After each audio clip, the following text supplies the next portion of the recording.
नमस्कार, आदाब, सत श्री अकाल। News time with VD Sameer में मेरे सभी चाहने वालों का भरपूर स्वागत है। आज की जो चर्चा लेके मैं आपके सामने रूबरू हो रहा हूँ, ये है जो नीट का एग्ज़ाम हुआ है 2024 में, उसके संदर्भ में। तो मैं थोड़ा-सा इसकी पृष्ठभूमि पहले आपको बताऊँ कि कुछ समय पहले स्टेट लेवल पे जो है लगभग 1 दशक के आस-पास पहले स्टेट लेवल का पेपर हुआ करता था मेडिकल का, जिसे हम प्री मेडिकल टेस्ट कहते हैं, in different states of India. हर राज्य अपने स्तर पे जो उस राज्य के मेडिकल कॉलेजेस हैं उसका टेस्ट लिया करता था, जिसमें सेंटर का यानी ऑल इंडिया लेवल का कुछ परसेंट जो है, कुछ टका उसमें रिजर्व रहता था सेंटर के पूल के अंदर, हम बोल सकते हैं। बाकी जो मैक्सिमम जो शेयर था वो स्टेट का अपने लेवल पे होता था। फिर ये सेंट्रल गवर्नमेंट ने सोचा, मिनिस्ट्री ऑफ हेल्थ ने इसके बारे में जब एक श्वेत पत्र तो मैं नहीं कहूँगा, उन्होंने एक व्यापक रूप में इसमें विचार किया। उसके बाद ये आया कि एक मेडिकल का जो ये एग्ज़ाम है, ये स्टेट लेवल की जगह ऑल इंडिया लेवल पे होगा। तो जो प्री मेडिकल टेस्ट होता था पीएमटी, उसका नाम फिर आ गया नीट। तो नीट के ज़रिए ही एमबीबीएस और जो बीडीएस के छात्र हैं उनको एडमिशन मिलती है स्टेट के मेडिकल कॉलेजेस में, और जो ऑल इंडिया लेवल है उसका कोटा है in every state of India. और इसको जो कंडक्ट कराने की जिम्मेवारी है वो एनटीए के ऊपर है, नेशनल जो टेस्टिंग एजेंसी है, वो इस पेपर को कंडक्ट करवाती है पूरे देश भर में। अब क्योंकि बहुत देखें, ऑल इंडिया लेवल पे जो एग्ज़ाम हो रहा है उसको जो कंडक्ट करवाना है नीट का paper, it's not a easy, it's quite a tough job in itself. क्योंकि लाखों छात्र जो हैं वो मेडिकल के जो हैं वो इस परीक्षा के अंदर बैठते हैं। तो अभी जो इशू आया वो ये आया कि नीट का जो 2024 का रिजल्ट आया, उस रिजल्ट के अंदर ये देखा गया कि कुछ इस तरह के छात्र हैं और जो एक पर्टिकुलर सेंटर से जिन्होंने ये एग्ज़ाम दिया, और एग्ज़ाम देने के बाद उनकी जो परसेंटेज है, जो पासिंग मार्क्स है, वो 100% रही है। फिर कुछ कोचिंग इंस्टीट्यूट जिसमें ये छात्र कोचिंग लिया करते थे, वो उन्होंने अपना प्रॉफिट और कोचिंग इंस्टीट्यूट की सभी चीज़ें छोड़ के देश हित में, छात्रों के हित में ये बयान एक किस्म से जारी किए कि ये जो छात्र जो 100% नंबर लेके आए हैं, जब ये उनके इंस्टीट्यूशन में थे और इंस्टीट्यूशन के जो टेस्ट हुआ करते थे उसके अंदर इनके 550-600 नंबर के आसपास आया करते थे। और फिर कुछ छात्रों ने उस इंस्टीट्यूशंस के जो ऑनर्स हैं, जो वहाँ के प्रोफेसर, फैकल्टी मेंबर, उनको बताया कि सर हम कुछ जो क्वेश्चन है वो छोड़ के भी आए थे। तो अगर आप कुछ क्वेश्चन छोड़ के आते हो तो फिर 100% मार्क्स आने तो आपके इम्पॉसिबल हैं। फिर वहाँ से ये इशू जो है वो एक्चुअली नीट का शुरू हुआ, और फिर ये पता चला कि इसके नीट के अंदर कुछ धांधली हुई है, पेपर की लीकेज हुई है, जिसका संबंध बिहार से, पटना से।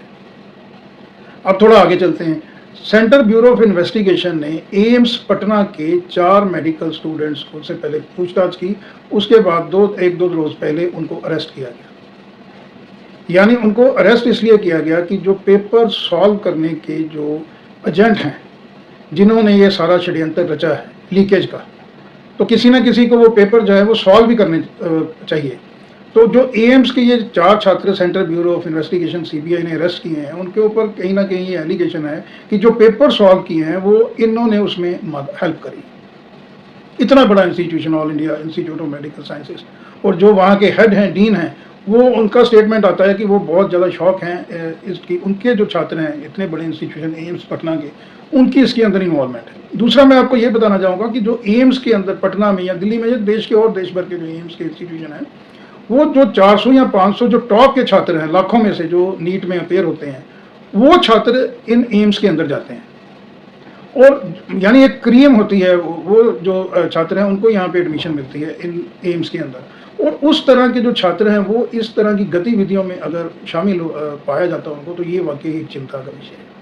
इसके अलावा मैं आपको बताना चाहता हूँ कि फर्स्ट ईयर की एक मेडिकल स्टूडेंट है, रांची जो इंस्टीट्यूट ऑफ मेडिकल साइंसेज है, RIMS, one of the best colleges in India, वहाँ की फर्स्ट ईयर की एक छात्रा है, उसको भी सीबीआई ने पहले पूछताछ की, उसको भी अरेस्ट किया इसी मामले में। पेपर की उनकी भी इन्वॉल्वमेंट है इस पेपर को सॉल्व करने में। तो अभी तक 5 जो मेडिकल स्टूडेंट्स हैं, 2 देश के जो प्रीमियर इंस्टीट्यूशन है मेडिकल के, उनके छात्रों को सीबीआई ने अरेस्ट किया है।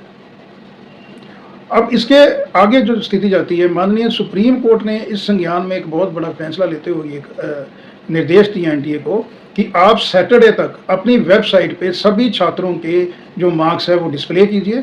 छात्रों के जो नाम है, जो उनके रोल नंबर हैं और उनके जो सेंटर हैं वो डिस्प्ले होने चाहिए।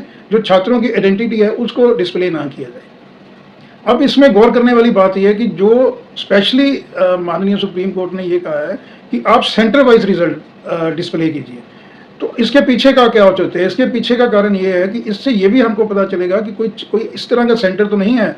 मान लीजिए एक ऐसा सेंटर है जिसमें 500 छात्र अपेयर हुए नीट के एग्ज़ाम के लिए, जो रिटन एग्ज़ाम होता है, और पता चला कि वो जो 500 एक सेंटर में अपेयर हुए हैं बच्चे, उसमें से 300 साढ़े 300 ने नीट क्वालिफाई कर लिया और बड़े अच्छे रैंक्स में कर लिया।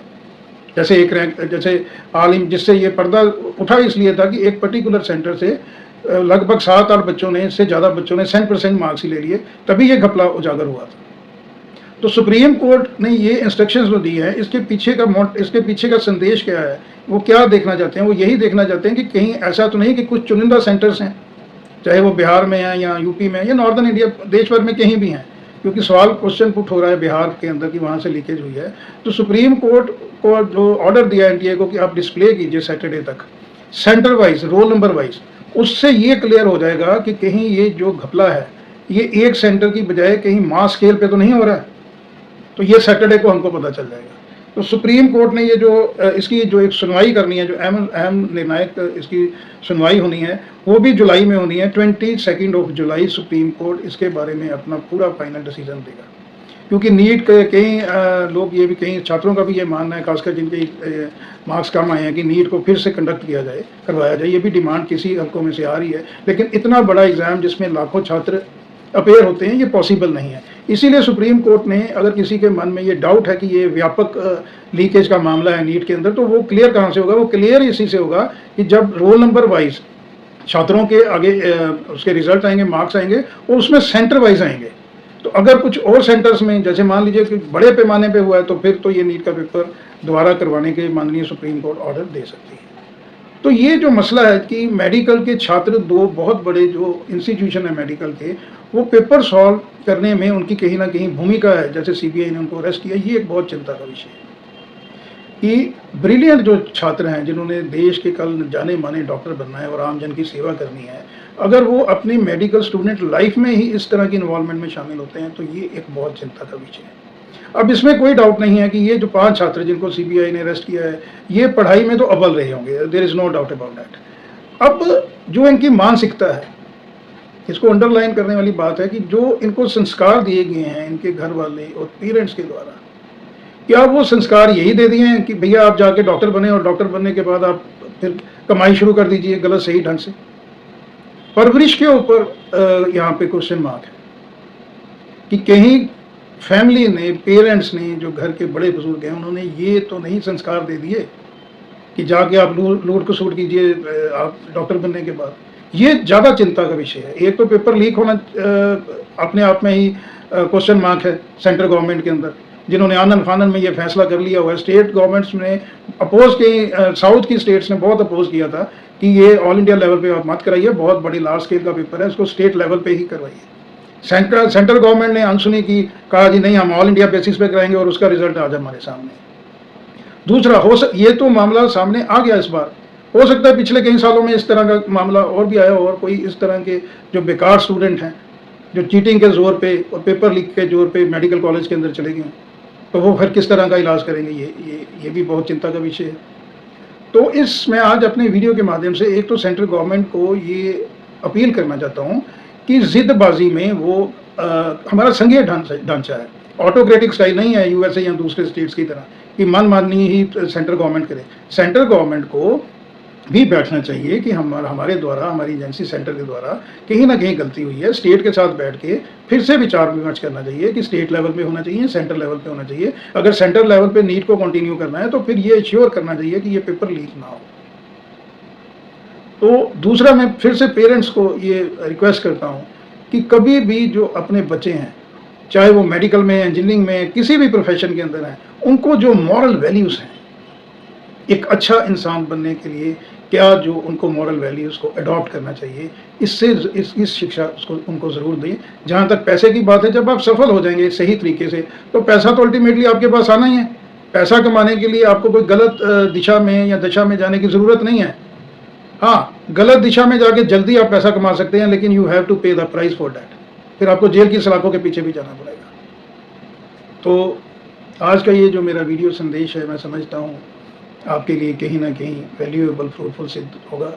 आज के अंक में यही इजाज़त, फिर आगे कोई ज्वलित इशू लेके आपके सामने फिर से हाजिर होगा। तब तक की इजाज़त, नमस्कार।